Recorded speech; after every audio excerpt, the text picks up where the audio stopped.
dignity. She's a woman, yes, a woman,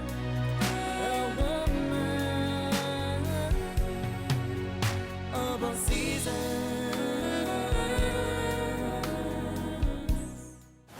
A very important woman friendship to have in your life is who I call your salt friend. She's your spice girl. She seasons you with the truth. This is the woman friend in your life among all your other women friends who has the grace to tell you things as they are.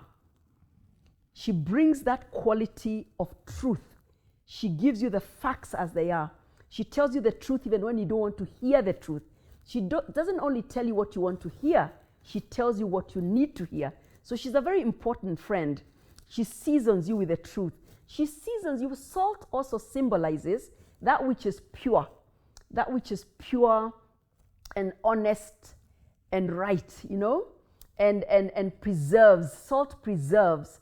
So it talks of preservation of values and good qualities and preserves that which is good in you. So a salt friend will often always be the one to come in with what is right.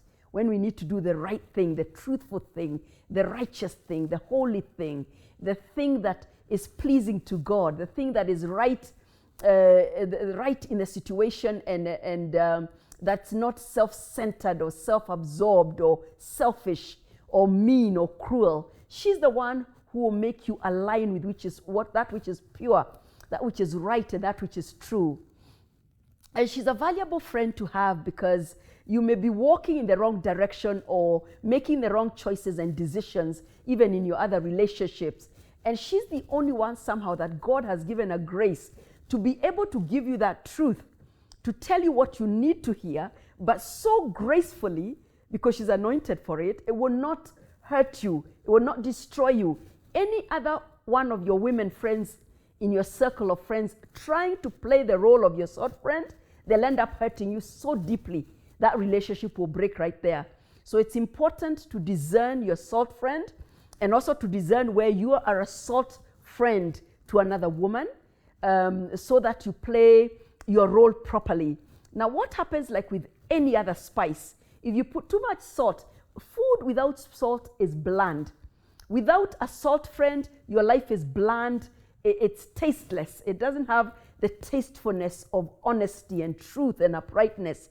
But when you oversalt a dish, it's unpalatable. You can't eat it. Literally can't eat it.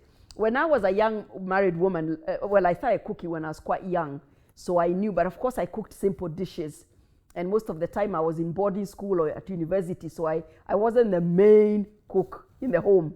But when I did cook, I knew how to cook, but I wasn't cooking complicated dishes. But when I got married, I took up the role of cooking quite a bit, and I love cooking. And I initially never knew until I was taught that when you have oversalted a dish, you need to put something like a potato or some other vegetable that will suck in and soak in the salt and desalt it. Sometimes it worked, sometimes I had oversalted it so much it just wasn't possible.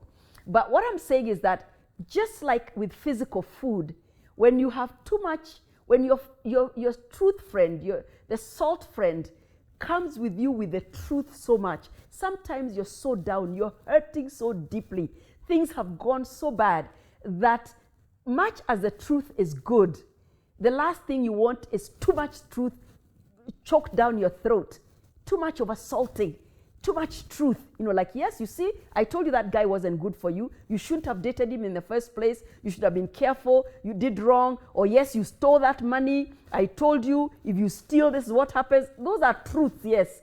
But they're oversalted. It's overdone to the point where your salt friend needs to measure how much you can take under what circumstances, and then bring it with a pinch of salt, and be able to give you the truth in doses until you absorb it without that salt being so oversalted that it literally makes it unpalatable. So where you are a salt friend to somebody who has the grace to give them the truth, to tell them what they don't want to hear, and to show them the picture as it is without painting it with roses, you also need to measure.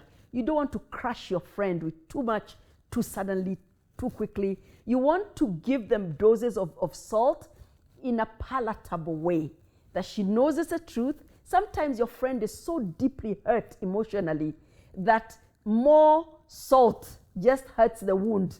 I know ultimately salt heals the wound, but it also hurts in the process. So you need to be careful how, it's like when your child hurts themselves and they have a wound, and you're trying to put salt as a disinfectant.